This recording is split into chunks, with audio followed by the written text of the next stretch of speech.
Hi everyone, स्वागत है आप सबका आपके अपने चैनल केयर क्लासेस में। आज के इस लेक्चर में हम सब देखेंगे क्लास 11th का फिजिक्स। इसके जस्ट पहले वाले लेक्चर में हम सब प्रोजेक्टाइल मोशन पढ़ रहे थे।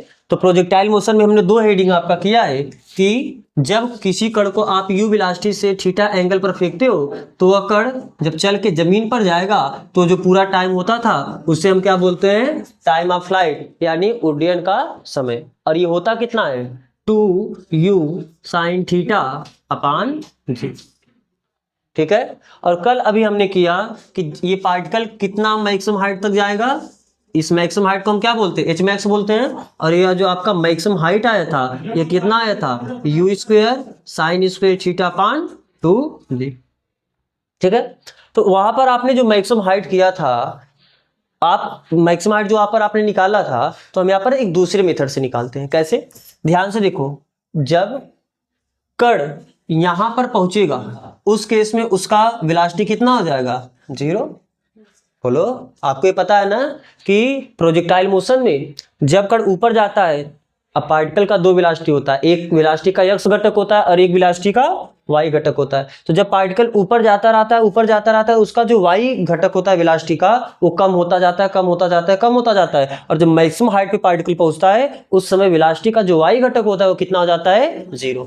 तो एट मैक्सिमम हाइट यानी अधिकतम ऊंचाई पर Vy कितना होता है, 0।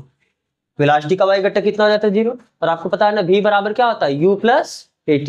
या आपको एक ये फार्मूला पता है v स्क्वायर बराबर, क्योंकि अगर आप ये लगाओगे v बराबर u प्लस at तो यहाँ पर मैक्सिमम हाइट क्या है, एक प्रकार का विस्थापन है। अब मैक्सिमम हाइट पार्टिकल यहाँ से चल के यहाँ पर पहुंचा तो y एक्सिस में विस्थापन ही एक नहीं है, यहाँ पर तो इस फार्मूले में विस्थापन है ही नहीं कि, तो इस फार्मूले से आपको हाइट नहीं मिलेगा। हम दूसरा फार्मूला लगाते हैं, कौन सा, v स्क्वायर बराबर u स्क्वायर प्लस 2as। पता है ये फार्मूला ना, आप y एक्सिस के लिए लगा रहे हो तो हम क्या लिख सकते हैं इसे, vy का स्क्वायर बराबर uy का स्क्वायर प्लस 2ay sy। बात समझ में आ रहा है, लिख सकते हो ऐसा।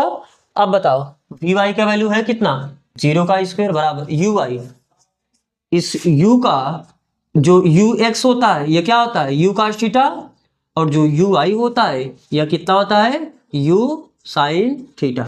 तो क्या ui की जगह हम लिख सकते हैं ना, u sin थीटा, इसका क्या है स्क्वायर प्लस 2 ay का वैल्यू क्या होता है -g, और यस वाई यही तो हमको निकालना है यहाँ पर। यस वाई है क्या, वाई एक्सिस में विस्थापन। तो जब पार्टिकल यहाँ पर पहुंचेगा तो वाई एक्सिस में विस्थापन यही पूरा हो जाएगा एच मैक्स, यानी यहाँ पर जो एस वाई है ये आपका क्या होगा, H max, maximum height. Clear है। चलो 0 का स्क्वायर करो 0 ही आएगा, you square sine square theta और ये plus minus minus 2g H max, यही हुआ कि नहीं हुआ, तो माइनस इधर आके क्या आ जाएगा प्लस, यानी 2g एच मैक्स ये बराबर किसके आया है, u square sine square theta के। तो यहां से आप एच मैक्स बता सकते हो, एच मैक्स कितना आ जाएगा, u square sine square theta upon 2g। अरे जो 2g इधर बुरा है, इधर जाके क्या हो जाएगा भाग। तो आप इस फार्मूले से भी जाके यानी दूसरे इक्वेशन से भी जाके आप क्या कर सकते हो, ये निकाल सकते हो। फिर भी वही आया आंसर, तो समझ में आ रहा है ना। आप इस फार्मूला को डायरेक्ट याद रखना कि जब पार्टिकल को u वेलोसिटी से हॉरिजॉन्टल से थीटा एंगल बनाते हुए अगर हम फेंकेंगे तो 2u sin theta by g time में नीचे गिर जाएगा, और कितना मैक्सिमम हाइट जाएगा, u square sine square theta upon 2g। यहाँ पर हम जो एयर की वजह से फ्रिक्शन आ रहा होगा, क्योंकि कुछ ना कुछ देखो हवा भी इसे रोकने का प्रयास करेगा। बात समझ में आ रहा है ना, कुछ न कुछ इसे हवा रोकने का प्रयास करेगा। तो हम उस सब एयर रेजिस्टेंस को यानी हवा के कारण जो प्रतिरोध मिल रहा है, रुकावट हो रहा है, उसको निगलेक्ट करके चल रहे, नगण्य मान के चल रहे हैं। बात समझ में आ रहा है ना। तो चलो अब हम चल देखते हैं कि इसका हॉरिजॉन्टल रेंज कितना होगा, यानी क्षैतिज परास, यानी पार्टिकल आगे कितना दूर जाएगा। बात समझ आ रहा है ना, पार्टिकल आगे कितना दूर जाएगा। तो अब अगला हेडिंग आप डालो, ये तो आपका उसी दूसरे हेडिंग में था, आप तीसरा हेडिंग डालो हॉरिजॉन्टल रेंज यानी क्षैतिज परास।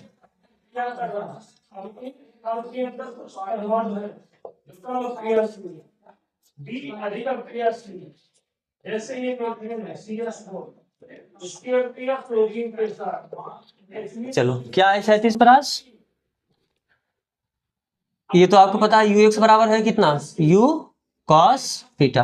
तो क्षैतिज परास यही होता है, कि पार्टिकल जब जमीन पे गिरा तो यहाँ से चलते जब यहाँ पर गिरा तो ये कितना आगे बढ़ा, आगे कितना दूर जाके गिरा, ये तो उसका हॉरिजॉन्टल रेंज। तो क्या है ये क्या एक प्रकार का विस्थापन, एक नहीं है। एक्स एक्सिस में विस्थापन ही तो है। पार्टिकल देखो यहाँ से चला यहाँ पहुंचा तो एक्स एक्सिस में कितना दूरी आगे चला, यही तो होता है एक्स एक्सिस में विस्थापन। तो हॉरिजॉन्टल रेंज क्या, एक्स एक्सिस में विस्थापन, और एक्स एक्सिस में मैक्सिमम विस्थापन बोल सकते हो, क्योंकि इससे आगे विस्थापन इसका नहीं होगा। बात समझ आ रहा है ना। पार्टिकल अगर यहाँ पर पहुंचा होगा तो इसका विस्थापन देखो केवल इतना ही होगा, जब पार्टिकल यहाँ पर पहुंचेगा तो इसका विस्थापन केवल इतना होगा, यानी ये मैक्सिमम विस्थापन है। जो हॉरिजॉन्टल रेंज है वो क्या है, एक्स एक्सिस में मैक्सिमम विस्थापन यानी अधिकतम विस्थापन है। बात समझ आ रहा है। तो ठीक है, तो विस्थापन चाहिए तो यस है, विस्थापन यानी यस। तो हम यस बराबर फार्मूला क्या होता है, UT plus half eighty square, आपको ये फार्मूला पता है। लेकिन जब पार्टिकल ग्राउंड पर पहुंचेगा, यानी जब कण जमीन पर पहुंचेगा, जब कण जमीन पर पहुंचेगा यानी ग्राउंड पर हिट करेगा, उस समय जो टाइम होगा वो टाइम ऑफ फ्लाइट के बराबर होगा। बोलो, उस समय टाइम क्या होगा, टाइम ऑफ फ्लाइट के बराबर होगा कि नहीं बराबर होगा।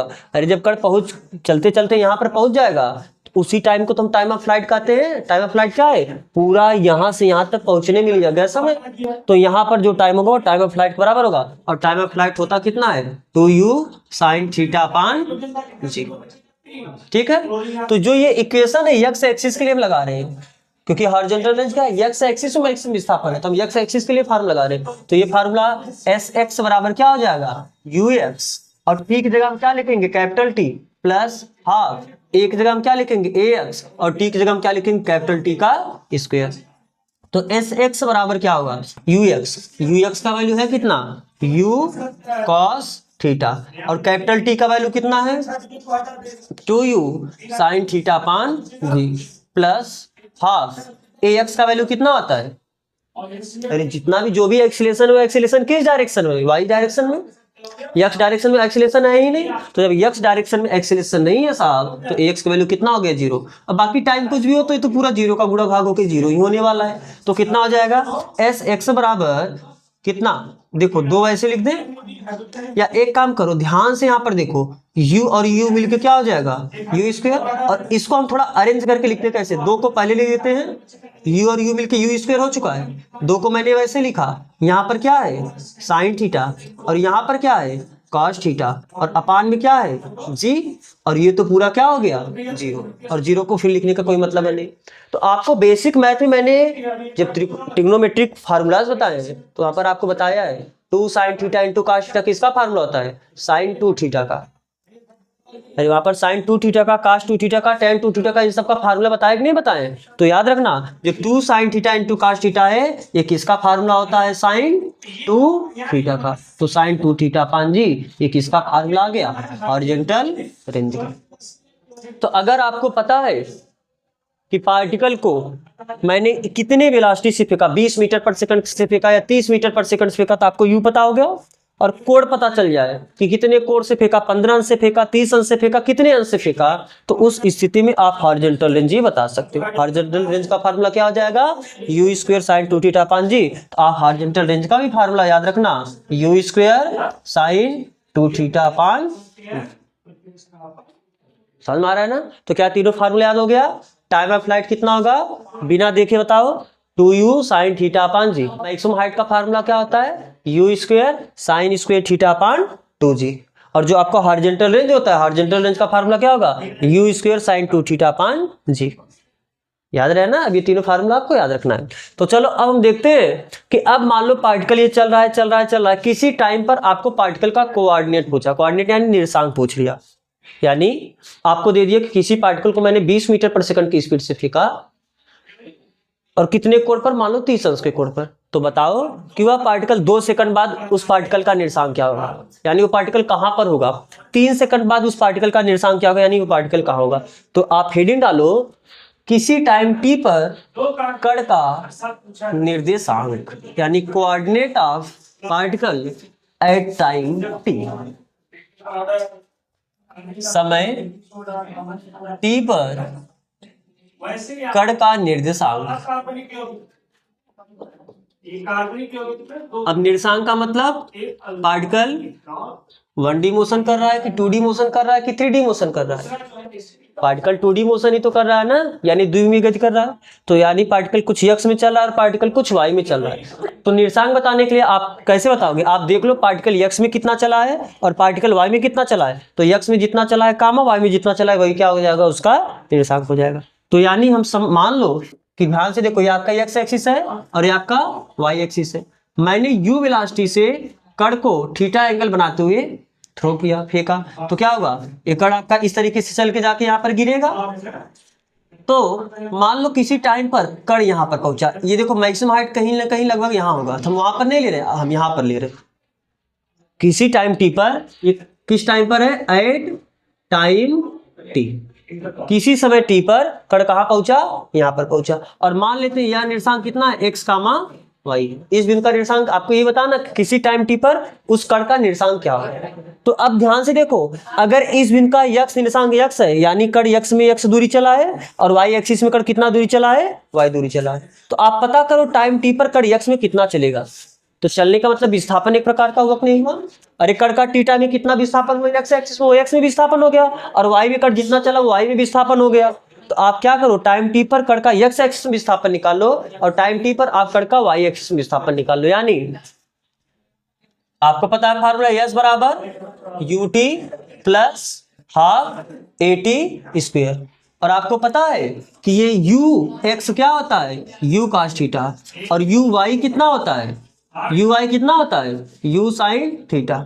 और एक्सीलरेशन का x कंपोनेंट कितना होता है? 0, और एक्सीलरेशन का y कंपोनेंट कितना होता है? -0। ये चार डेटा आपको पता है, ले जाके रखो। x एक्सिस के लिए सबसे पहले किसके लिए हम सॉल्व कर रहे हैं? x अक्ष में। x अक्ष में ये इक्वेशन कैसे लगेगा? sx बराबर ux t plus half ax t square. तो कितना हो जाएगा? sx, इसी को हम क्या बोले? x बोल रहे हैं। अरे sx का मतलब क्या है? x एक्सिस में विस्थापन। तो जो x एक्सिस में विस्थापन है उसको हम क्या बोले हैं? x। तो हम इसको x लिख दें, तो x बराबर क्या हो जाएगा? ux। ux वैल्यू देखो, बताओ कितना है? u cos थीटा, और t तो मान लो हमको t टाइम पे निकालना है, तो t लेके चलना है, प्लस हाफ ax का वैल्यू कितना है? 0 इंटू टी का स्क्वायर। तो ये तो पूरा 0 हो जाएगा, यानी x बराबर कितना आएगा? u cos theta t। ठीक है। अब आप y एक्सिस में लगाओ, यानी y अक्ष में। तो y अक्ष में क्या हो जाएगा? ये फार्मूला क्या हो जाएगा? sy बराबर uit plus half ay t square. तो कितना हो जाएगा? sy को हम क्या बोलेंगे? y बोलेंगे। sy यानी y एक्सिस में विस्थापन किसी टाइम t पर। तो किसी टाइम t पर y एक्सिस में जो विस्थापन है उसको हम किस लेटर से दर्शा रहे हैं? y से। तो y बराबर क्या हो जाएगा? uy की वैल्यू देख के बताओ कितना है? u sin थीटा, और हमें t टाइम पे चाहिए तो हम t टाइम ही लेके चलेंगे, प्लस हाफ ay का वैल्यू कितना है? -g। ay का वैल्यू -g ही है ना साहब, और हमको t टाइम पे चाहिए तो t। तो कितना आ जाएगा? y बराबर u sin theta, sorry u sin theta t plus minus minus g/2 t square. ये क्या हो गया? y निर्देशांक। तो यानी अगर आपको किसी समय t पर कण का निर्देशांक चाहिए तो समय t पर कण का निर्देशांक कितना हो जाएगा? समय t पर कण का निर्देशांक यानी x कामा y, यही तो बताओगे। और ये कितना हो जाएगा? x वैल्यू यहां से देख के बताओ कितना है? u cos थीटा t कामा y वाला निर्देशांक कितना है? u sin theta t minus g/2 t square. ये x निर्देशांक कितना हुआ, और ये आपका ये पूरा क्या हुआ? y निर्देशांक। बात समझ में आ रहा है ना? तो अगर आपको ये कॉपी करना है पहले आप इसे कॉपी करो, फिर हम बढ़ते हैं इसके आगे। तो आप इस बात को याद रखना, क्या कि अगर किसी कण को, मान लो कोई आपका एक कण है, आपने इसको u वेलोसिटी से थीटा एंगल पर फेंका, तो आपको पता कि ये कण कुछ इस तरीके से जाके ग्राउंड पर गिरता है। किसी भी पॉइंट पर, मान लो किसी भी टाइम पर, अगर इसका x निर्देशांक x है और y निर्देशांक को हम y मान रहे हैं, तो आपको पता है x बराबर आप क्या लिखते हो? sx बराबर u cos थीटा t, और y को क्या लिखते हो? y यानी y एक्सिस में विस्थापन, किसी भी टाइम t पर जो y एक्सिस में विस्थापन होगा वही आपका y होगा। तो y बराबर क्या होगा? u sin theta t minus half gt square. आपने इसके पहले यही डिराइव किया ना, यानी किसी भी टाइम पर, किसी टाइम t पर जो कण होगा उसका निर्देशांक कितना होगा, u cos थीटा t कामा u sin theta t minus half G T square. ये x वाला निर्देशांक होगा और इतना y वाला निर्देशांक होगा। और अगर किसी बिंदु की स्थिति पता चल गई, क्या उसकी स्थिति सदिश बता सकते हो, नहीं बता सकते हो? और स्थिति सदिश बताने के लिए क्या करना पड़ता है, x वाले में i कैप जोड़ दो प्लस y वाला जो निर्देशांक है इसको लिख के j कैप जोड़ दो। स्थिति सदिश ऐसे ही तो लिखते हो ना। तो अगर आपको किसी भी समय पर किसी भी टाइम t पर स्थिति पता चली तो आप स्थिति सदिश बता सकते हो। बात समझ में आ रहा है? तो आप अगला हेडिंग डालो, इक्वेशन ऑफ ट्रेजेक्टरी, यानी पथ का, उड्डयन पथ का समीकरण भी आप लिख सकते हो। आप सीधा केवल पथ का समीकरण भी लिखो। पथ का समीकरण यानी जब आप किसी कण को ग्राउंड के साथ थीटा एंगल बनाते हुए यू वेलोसिटी से फेंकते हो तो यह कण इस तरीके से चलता है। जब कण चलेगा तो उसका कोई पथ मिलेगा कि नहीं मिलेगा, उस पथ का इक्वेशन क्या होगा, उस पथ का समीकरण क्या होगा, वही कहलाएगा पथ का समीकरण, इक्वेशन ऑफ ट्रेजेक्टरी। ट्रेजेक्टरी मतलब उसका जो रास्ता है, पथ है, उसी का इक्वेशन यानी समीकरण। तो किसी भी चीज का समीकरण बताने का मतलब क्या होता है, अगर कोई भी एक कण चला, किसी रास्ते पे चला, तो वह रास्ता किसी न किसी आकार का होगा, या तो लाइन होगा, या तो परवलय होगा, या तो अतिपरवलय होगा, या तो दीर्घवृत्त होगा, या तो सर्कल होगा, यानी वृत्त होगा, कुछ न कुछ तो होगा। अरे उस पथ का आकार कुछ न कुछ होगा। और उसका इक्वेशन बताने के लिए क्या करते हो, पहले आप देखो उसके x और y निर्देशांक में संबंध कैसा है, यही तो करते हो ना। और जब x और y में संबंध आपको पता चल जाएगा तो आप बता सकते हो कि वो एक लाइन है क्या है। अगर x का भी पावर 1 है, y का भी पावर 1 है तो लाइन है, x पावर 2 है, y का पावर 2 है और दोनों का कोफिशिएंट सेम है तो आप बताते हो सर्कल है। ऐसा ऐसा करके आप इक्वेशन देखे हो बेसिक मैथ में। तो ध्यान से देखो, अब हम करेंगे क्या, पहले आपको चूंकि x निर्देशांक पता है, x निर्देशांक कितना होता है, u cos थीटा t, मान लो समीकरण 1। और y निर्देशांक आपको पता है कितना है, u sin theta t minus half G T square, इसे मान लेते हैं समीकरण नंबर 2। तो हम क्या करेंगे, हमको x और y में रिलेशन चाहिए। तो x और y में रिलेशन कैसे बताओगे, यहां से हम t का वैल्यू निकाल दें, t का वैल्यू निकालेंगे तो x के रूप में आ जाएगा और वो t का वैल्यू लाके हम इसमें रख देंगे। तो यहाँ पर y है ही और जहां t दिख रहा है वहां पर आपको x जैसा कुछ दिखने लगेगा। तो हम क्या करते हैं, समीकरण 1 से क्या ऐसा लिख सकते हैं क्या, t बराबर x upon u cos theta. बोलो, अरे ये गुणा इधर आके क्या हो जाएगा, भाग हो जाएगा, तो x बटे इतना लिख सकते हो। इसे कुछ मान लेते हैं, मान लो समीकरण नंबर 3। तो ये t का वैल्यू ले जाके आप इसमें रखो, यानी समीकरण 2 और 3 से क्या बोल सकते हो, y equal to u sine theta t, t की जगह रखना कितना, x upon u cos theta minus half g t square, t बोले तो x upon u cos theta का स्क्वायर। तो y बराबर क्या हुआ, क्या u से u कैंसिल हुआ, x बचा, x को हम पहले लिख दें, और साइन बटे कास होता क्या है, tan theta minus half g x का square upon u square cos square theta. यही क्या हुआ, पाथ ऑफ ट्रेजेक्टरी या इक्वेशन ऑफ ट्रेजेक्टरी, पथ का समीकरण। अब ध्यान से देखो, ये कैसा इक्वेशन है, किस फिगर का, किस आकृति का, किस वक्र का ये समीकरण है, पैराबोला का। क्योंकि आपको पता है पैराबोला यानी परवलय, परवलय में क्या होता है, y का पावर 1 होता है, x पावर 2 होता है, या x पावर 2 होता है तो y का पावर, किसी एक का पावर 1 होता है, किसी दूसरे चर का पावर 2 होता है। आपने जो सिंपल परवलय पढ़ा है, आपने ये पढ़ा ना, y बराबर एक्स स्क्वायर, x बराबर वाई स्क्वायर, या y बराबर माइनस एक्स स्क्वायर, या x बराबर माइनस वाई स्क्वायर, यही सब परवलय पढ़े हैं। तो यहाँ पर देखो क्या है, y का पावर 1 है, x पावर 2 है, x पावर 1 है, y का पावर 2 है। तो यहाँ पर देखो x का पावर 1 है, x पावर 2 है, तो इस पूरे में अगर x का पावर बताना होगा तो इस पूरे समीकरण का, इस पूरे फैक्टर का, इस पूरे गुणनखंड का x में पावर बताओ कितना होगा, 2। सबसे बड़ा पावर बताते हो ना, क्लास 10th में आप पढ़े हो, किसी समीकरण का घात बताने के लिए सबसे बड़ा वाला घात बताते थे। तो यहाँ पर तो x का घात 1 है, इस साइड x का घात 2 है, तो इस पूरे फैक्टर का, इस पूरे टर्म का x का घात बताना होगा तो कितना बताओगे, 2 ही तो बताओगे सबसे बड़ा घात। और y का घात कितना है, तो y का घात 1 है, x घात 2 है, तो ये किसका इक्वेशन हुआ, ये इक्वेशन ऑफ पैराबोला है, यानी ये परवलय का समीकरण है, परवलय का समीकरण। और आपको पता है जब परवलय का समीकरण होता है तो अगर एक्स स्क्वायर का कोफिशिएंट माइनस होता है तो नीचे होता है, और अगर एक्स स्क्वायर का कोफिशिएंट प्लस होता है तो ऊपर की तरफ खुला। तो एक्स स्क्वायर का कोफिशिएंट क्या आया है, माइनस, इसीलिए परवलय देखो इस टाइप का है। तो सही है कि नहीं सही है? फिलहाल आपको केवल इतना देख के हमें इतना जानकारी चाहिए कि अगर y का पावर 1 होता है और x का पावर 2 होता है तो वह किसका इक्वेशन होता है? परवलय का इक्वेशन होता है। तो यहाँ पर y का पावर 1 है, x पावर 2 है, तो किसका इक्वेशन हो गया? परवलय का। यानी जब किसी कण को हम थीटा ग्राउंड से थीटा कोण बनाते हुए u वेलोसिटी से फेंकेंगे तो वह कण किस पथ पर चलेगा? एक परवलयाकार पथ पर चलेगा, परवलयाकार पथ पर चलेगा। बात समझ में आ रहा है ना? तो इस इक्वेशन को आप याद रखो। इस इक्वेशन को हम एक दूसरे तरीके से और भी लिख सकते हैं। कैसे? पहले आप इसको कॉपी करना है तो आप इसे कॉपी करो, फिर हम बताते हैं। तो आप इसे कॉपी कर चुके होंगे। अब ध्यान से देखो, अगर हम इस इक्वेशन में यही जो आपका इक्वेशन है y इक्वल टू, यहां से x tan थीटा कॉमन लेते हैं। तो अगर आप x tan थीटा कॉमन लोगे तो यहां से क्या बचेगा? 1।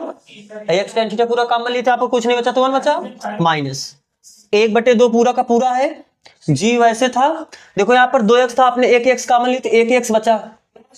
लेकिन यहाँ पर tan थीटा तो था नहीं, आपने tan थीटा कॉमन ले लिया। तो अगर tan थीटा कॉमन लिए हो तो tan थीटा का भाग देना पड़ेगा। जब इसका इसमें गुणा करो tan थीटा कैंसिल हो जाएगा, फिर खत्म हो जाएगा। और अभी नीचे आपका क्या बचा है? u square cos square theta लिख सकते हो इसे। ऐसा बात समझ आ रहा है ना? तो अब बताओ ये कितना होगा? x tan theta 1 minus half, ऊपर तो आपका बचा साफ gx। tan थीटा को हम ऐसा लिख दे क्या? साइन थीटा बटे cos थीटा। और ये आपका क्या? u square cos square theta. क्या एक cos से एक cos बैलेंस हुआ? अब ध्यान से देखना, हम इसी को थोड़ा रीअरेंज करेंगे। x tan theta 1 minus x अपान, क्या हम इस g को नीचे ला सकते हैं? नहीं ला सकते हैं? अरे अगर ये जी नीचे लागा फिर गुणा करने के बाद ऊपर हो जाएगा। जैसे ध्यान से देखो, अगर कभी भी ऐसे होता है x/2/3 तो ये तो 3 ऊपर ही चला जाता है गुणा होने के बाद। तो अगर गुणा होने के बाद ऊपर जाएगा तो जरूरत पड़ेगा तो हम नीचे भी तो ले सकते हैं, नहीं ले सकते? अगर ये जी ऊपर है तो हम इसे नीचे लेते हैं। और नीचे इसलिए लेते हैं क्योंकि ये कितना आ जाएगा? 2, ये कितना बचा? साइन थीटा, और यहाँ पर u स्क्वायर बचा। एक काम करो, u स्क्वायर को हम थोड़ा पहले लिख देते हैं और u स्क्वायर को हम सबसे आगे लिख देते हैं। यहाँ पर 2 बचा है, यहाँ पर साइन थीटा बचा है, और यहाँ पर आपका क्या बचा है? cos theta. और हमने इस g को नीचे ला के लिख रहे हैं, यानी इस तरीके से। तो क्या x tan theta 1 minus x upon u square 2 sine theta into cos theta sine 2 theta का फार्मूला होता है अपान जी। ये वैल्यू आप जानते हो कुछ, आपने 3 फार्मूला याद रखा है। किसका? टाइम ऑफ फ्लाइट का फार्मूला याद है तो u sin theta upon g. Maximum height का फार्मूला याद है u square sin square theta upon 2g। और हॉरिजॉन्टल रेंज का फार्मूला मालूम है u square sin 2 theta upon g. यानी ये फार्मूला किसका है? हॉरिजॉन्टल रेंज का। बात समझ में आ रहा है ना? तो हम क्या कर सकते हैं, इसके जगह हम लिख सकते हैं x tan theta into 1 minus x अपान r। ये क्या हो जाएगा? y बराबर। आपको ये कॉपी करना है तो आप इसे कॉपी करो, फिर हम बढ़ते हैं थोड़ा इसका 1-2 न्यूमेरिकल करते हैं, थोड़ा ज्यादा आपका अंडरस्टैंडिंग बने। तो आप इसे कॉपी कर चुके होंगे। तो चलो अब हम देखते हैं इसका 1-2 न्यूमेरिकल। फार्मूला सब याद रखना, फार्मूला याद रहेगा तो आप डायरेक्ट कर सकते हो ना क्वेश्चन, और क्वेश्चन को आपको डायरेक्ट फार्मूला के ही आधार पे करना होगा। तो चलो इसका पहला क्वेश्चन देखो, क्वेश्चन फर्स्ट। ये आपका क्वेश्चन है। क्वेश्चन में क्या बोला है कि कोई एक पार्टिकल है, अगर इस पार्टिकल को मैंने 40 मीटर पर सेकंड के स्पीड से फेंका और ये जो वेलोसिटी का डायरेक्शन है वो ग्राउंड के साथ कितना एंगल बना रहा है? 30 अंश का। आपको पूरा क्वेश्चन में लैंग्वेज देगा, हम बस इसका डायरेक्ट सार लिख दिए है ना। अब आपसे पूछा है 4 चीज। पहला टाइम ऑफ फ्लाइट पूछा है, मैक्सिमम हाइट पूछा है, हॉरिजॉन्टल रेंज पूछा है, और 2 सेकंड और 4 सेकंड पर उस पार्टिकल का वेलोसिटी पूछा है। तो चलो सबसे पहले time of flight. Time of flight का फार्मूला क्या होता है? 2u sin थीटा अपान जी, यही है ना। तो बताओ यहाँ से टाइम ऑफ फ्लाइट कितना आ जाएगा? 2। u का वैल्यू कितना है? 40।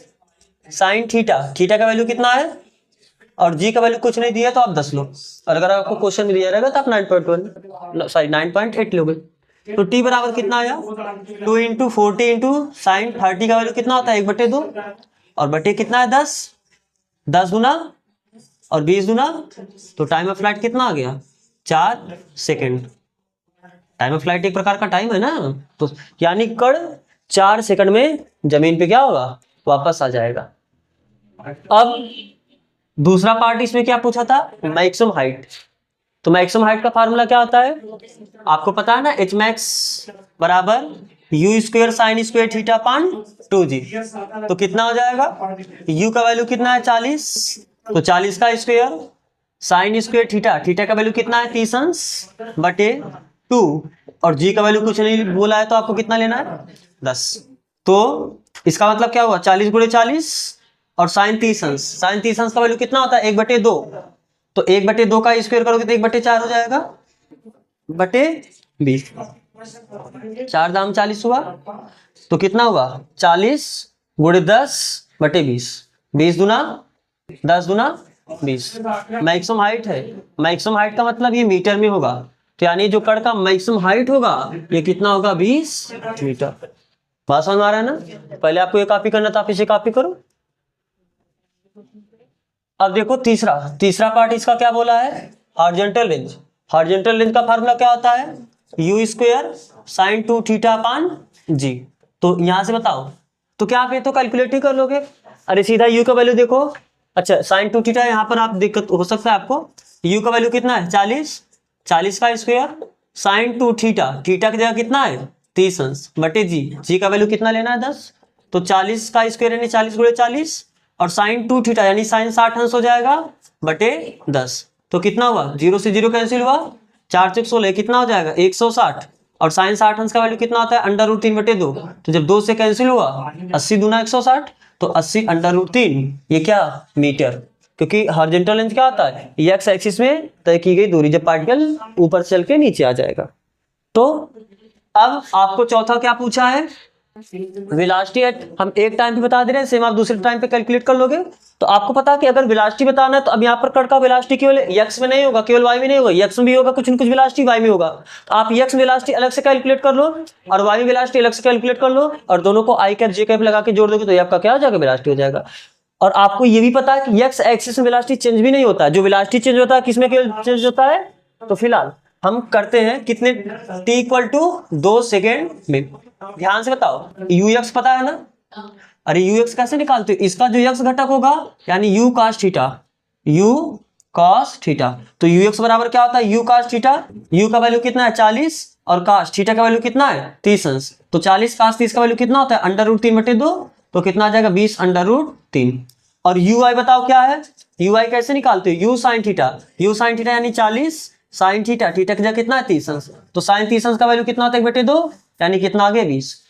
ठीक है, तो अब बताओ अगर हमको v बताना है, क्योंकि आपको 2 सेकंड बाद वेलोसिटी बताना, जो 2 सेकंड बाद वेलोसिटी होगा उसको हम v ही तो बोलेंगे। तो आप पहले x में अलग से वेलोसिटी निकालो और y में अलग वेलोसिटी निकालो। तो v बराबर क्या होता है u + at होता है, तो हम x में निकालना है तो हम x का लिखेंगे, और y का निकालना है तो v बराबर u + at होता है, तो हम y का निकालना है तो हम y का अलग से लिखेंगे। अब आपको पता है कि एक्सेलरेशन कितना है x में 0 है, तो कितना हो जाएगा vx बराबर ux, तो vx बराबर ux का वैल्यू है कितना 20 √3, बोलो तो vx का वैल्यू कितना है 20 √3, और आपको पता है कि चेंज भी नहीं होगा ना, x में जो पहले होगा वेलोसिटी वही हमेशा वेलोसिटी रहेगा। तो vy बताओ, vy बराबर कितना हो जाएगा ui का वैल्यू कितना है 20 प्लस ay का वैल्यू कितना होता है -10, अरे भाई ये एक्सेलरेशन है -10 लेते हो, और टाइम कितने टाइम पे आपको पूछ रहा है 2 सेकंड पूछ रहा है तो 2, तो vy बराबर कितना आ जाएगा 20 और प्लस -20, तो vy बराबर कितना आ जाएगा 0, यानी y वेलोसिटी 0, और y वेलोसिटी 0 कहाँ होता है मैक्सिमम हाइट पर। तो क्या इसका टाइम ऑफ फ्लाइट भी 2 ही सेकंड आया था ना, सॉरी पूरा टाइम ऑफ फ्लाइट 4 आया था, तो यानी 2 पर यहाँ पर पहुंचा होगा, फिर 2 आगे चल के यहाँ पर, तो 2 पर यहाँ पर पहुंचा होगा, इसीलिए 2 सेकंड पर उसका कितना हो गया जी। तो आपको जब नेट वेलोसिटी बताना होगा तो नेट वेलोसिटी कैसे बताओगे, x i cap plus v y j cap, तो x का कितना आया, x वेलोसिटी कितना आया है 20 √3 i cap plus y velocity कितना है 0 j कैप, तो 0 नहीं लिखोगे तो आप केवल वेक्टर v बताना होगा, तो 20 √3 i कैप, ये आपका क्या हो जाएगा आंसर। समझ में आ रहा है ना। तो अगर आपको 4 सेकंड पर निकालना है तो ये तो वैसे होगा, बस यहाँ पर आपको 4 रख देना है, -40 और 20 में -40 करोगे -20 आ जाएगा, तो यहाँ पर बस -20 j कैप आ जाएगा। बात समझ में आ रहा है ना, आप ये कॉपी करो। तो फिर आज बस करते हैं यहीं तक, और इसके आगे अगले लेक्चर में करेंगे। तो यहाँ तक जुड़ने के लिए आप सबका बहुत बहुत धन्यवाद।